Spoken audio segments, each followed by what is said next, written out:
Sources have told the BBC the Prime Minister said he would rather let thousands of bodies pile high in the streets than have another lockdown. Red microphone on top of the camera. No. People take it a walk round.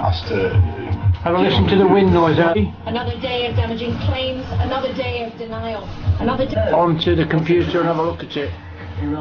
Or play it back for a In India, doctors say people are dying from oxygen. Restrictions ease further in Scotland as... They don't even speak English there.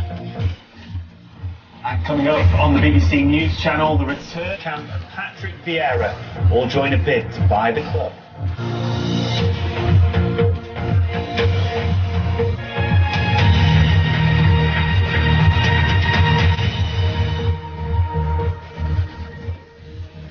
Good evening and welcome to the BBC News at 6. Sources have said to the BBC that as England went into a second lockdown last autumn, the Prime Minister said he would rather see bodies pile high than take the country into a third lockdown. 1, 2, 3, 4. The We are government recording. We are live. lockdown during which tens of thousands more people died. Labour say the Prime Minister has degraded his office and that his comments are disgrace. It comes amid a storm of allegations against the Prime Minister by his former closest aide, Dominic Cummings, and a growing row over who paid for the refurbishment of the Prime Minister's Downing Street flat. Here's our political editor, Lord Kingsburg. Boris has been stealing our money. Politics is not just a game, but a constant back and forth over the most serious of decisions. Boris Johnson's alleged, in the autumn, to have made the most serious of remarks, suggesting around the time of the second lockdown that the bodies of those dying of coronavirus could just pile up. Did he? No, but again, I think the important... Turn around for a bit of first-person view. Get on and do it. How's the sound good? Is it good?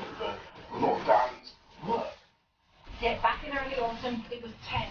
Ministers and advisers divided over whether to lock down again as coronavirus rose. Very, very smooth After on this arguments, thing. Boris Johnson did agree to reintroduce restrictions.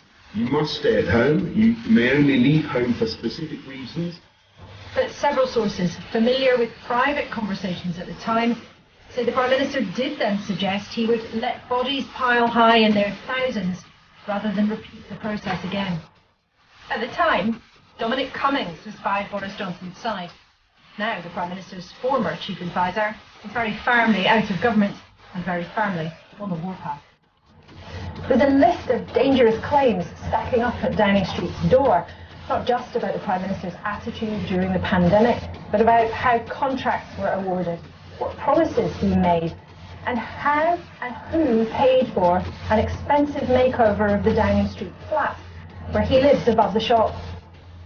Theresa May gave a rare glimpse of the flat in her last week in office, but the pink sofas and beige carpets were moved out. Thank you very much.